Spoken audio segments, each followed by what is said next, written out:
In Georgia, the sheets cut and sewn in South Carolina, the buttons from Connecticut, packaging in Illinois, and the label from seed to stitch, 100% made in the USA. Hey, David. Husband and wife Steph and Jimmy McDonald tonight with what they say is a real advantage to Made in America this year. We haven't had to deal with container ships being stuck at port. And buying local helps us sustain our small business and 1,000 local jobs from coast to coast. So tonight we begin with that same question, what's your one thing? 10 years now of Made in America, just like watching those trees grow from that farm in McKinleyville, California. Made in America!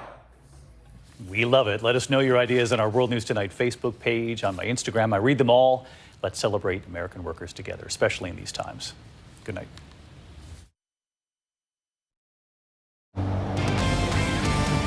Now on KEZI 9 News at 6, police responded to an incident that happened at an apartment complex here in downtown Eugene. What residents are saying happened, coming up in a live report. Also, new details tonight about a woman who was fired from the Springfield Police Department after she had consensual sex with 2 officers. Why she's now suing the department and the allegations made in the lawsuit. Omicron has not been detected in the United States, but we expect it will be in the coming days due to its reported high transmissibility. Plus, officials with the Oregon Health Authority are closely monitoring the new COVID variant where it has been detected as health officials search for answers. It's coming up next on KEZI 9 News at 6.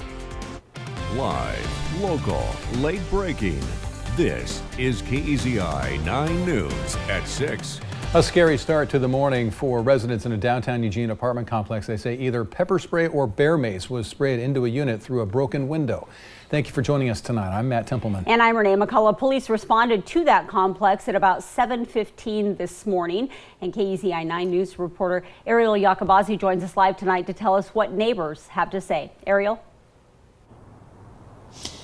Matt, Renee, I spoke to one resident who lives on the bottom floor of this apartment complex here in downtown Eugene, and she says she woke up to neighbors knocking at her door with towels covering their faces. Lisa Ehrenhorn has lived here in the apartment for 7 years, and she says it's always quiet. She woke up to a crashing noise this morning at around 6:30. She says her neighbor's window had been broken and they came to her door to get away from either the bear mace or the pepper spray. After calling the police, they waited outside for over 3 hours until the chemical aired out. And when you live downtown, you expect random acts of weirdness, or burglary or vandalism. But this just seems so targeted. Ehrenhorn says she still feels safe despite the events from this morning. And Matt, Renee, police say they don't know much right now. I'm still waiting to get more details on what happened this morning, but they say that the area is safe and there is no ongoing threat at this time. Reporting live in downtown Eugene, I'm Ariel Yacobazi, KEZI 9 News. Ariel, thank you. A Dillard man accused of leading officers on a high-speed chase last night made his first court appearance this afternoon. Yeah, they say that they called that chase off when he got onto the freeway going the wrong way. Winston police say 22-year-old Joey Dingus did not yield to officers just before 7:30 last night on Main Street near Douglas Boulevard in Winston. They say he reached speeds of up to 75 miles per hour as he made his way to I-5. They stopped chasing him when he got on the freeway going in the wrong direction. Now, they later found him at a Holiday Inn Express and they caught him after a short chase. They say he had a loaded gun. What started as a stolen bike arrest ended up being much more for Springfield Police, and they say this is a good reminder to jot down the serial number of your bike in case it's stolen. Now, police say the victim found her stolen bike on Facebook Marketplace and agreed to meet with the suspects at the Walmart on Olympic Street. Police say the bike was in the back of a stolen Honda. They arrested Guy Dilbert on theft charges. They arrested Juan Sanchez for possession of a stolen vehicle, and he was wanted in Lynn County for kidnapping. It has been almost a year to the day a Springfield Police recruit was fired for allegedly not disclosing a sexual relationship with 2 of her superior officers. And today that former recruit filed a lawsuit against the department alleging sexual harassment and gender discrimination. And KEZI 9 News reporter Chris Lindsay is live now with the very latest there. Chris? Matt, Renee, I have the nearly 40-page lawsuit right here, and in short, the plaintiff, Amanda McIntyre, alleges that the Springfield Police Department worked to protect the male officers involved in this situation, as well as prevent her from having a career in law enforcement. This is in addition to the claims of sexual harassment that she says started toward the end of last year when she was a recruit for the department. McIntyre says she had consensual sex with two of her superior officers, and she claims she was fired for not disclosing what the department labeled as inappropriate relationships. And the male officers who were involved, according to McIntyre, received no discipline. In fact, she claims one of the officers, Sergeant Dave Grice, wasn't even asked if the two were in a relationship. Still, Grice is not included as a defendant in the lawsuit. The suit was filed against several parties, including the city of Springfield, the district attorney, Patty Perlow, and several of the officers involved. McIntyre's lawyer says she hopes this case helps set a standard for the department moving forward. We hope that Springfield will be more inclusive of women in the future, that they will, treat women as they treat their female officers the way that they treat their male officers, rather than holding them to a different standard. We've reached out to the city of Springfield. They say, quote, they identified several allegations the city does not agree with and look forward to defending the department. According to McIntyre's lawyer, she was also added to what's called the Brady List. Essentially what this is a database for police misconduct. And according to them, this has made it even more difficult for her to get another job in law enforcement. So they're hoping as a result of this lawsuit, they can get her removed from that list. Reporting live in Springfield, Chris Lindsay, KZI 9 News. A Corvallis woman is dead tonight after a truck hit her while she was on a bicycle just west of Philomath. Officials with the Benton County Sheriff's Office say this happened yesterday at the intersection of Highway 34 and Decker Road. Witnesses say 78-year-old Sherry Sisson was trying to turn onto Decker Road when she was hit by a Ford pickup that was trying to pass her. Life-saving measures were taken to try to revive her, but she died at the scene. Now, your first forecast with meteorologist Matt Guntarek. Well, good evening, everybody. Looks like Mother Nature gave us some sunshine today. Had some clouds early on, but let's go ahead and take a look at our time lapse in Eugene and our weather cam 9 from Coburg Road. Looking over Beltline, had some clouds there around 1 o'clock, but by the 3 o'clock hour, most of the clouds actually went away and turned out to be a pretty nice day. How about above normal? 64 degrees was the high temperature in Eugene. Record is 68 degrees back in 1941. So above average temperatures. And can you believe it? High pressure is back, and it's bringing some quiet weather over the next several days.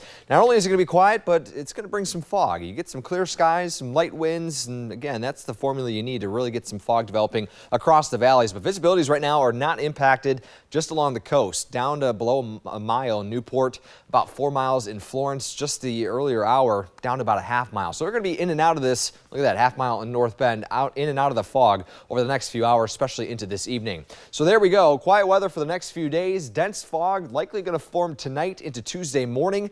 We also have a air stagnation advisory in effect from now until noon Thursday. Air pollutants, anything, those backyard burning, likely not going to escape and move out of here for the next few days. High pressure bringing some calm winds. We're going to talk about that in the full forecast coming up in just a few minutes.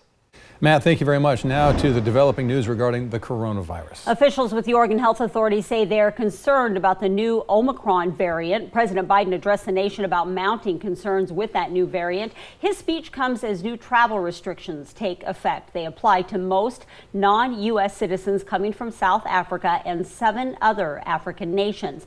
Now, the variant first detected in Southern Africa was labeled as a variant of concern, which means there is scientific evidence it is a threat, although there are still a lot of unknowns.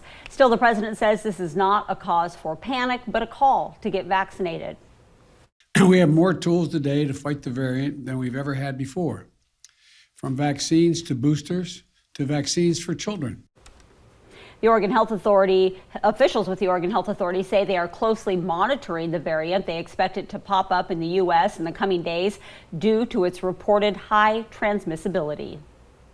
Omicron is reported to be more transmissible than the Delta variant, as it's quickly outcompeted Delta in South Africa. But we do not yet know how much more transmissible it is. We also don't know how Omicron affects vaccine effectiveness against severe infection, hospitalizations, and deaths. The vaccines have remained highly effective against other variants, and we expect the same to be true with Omicron. We should have early answers in the coming weeks.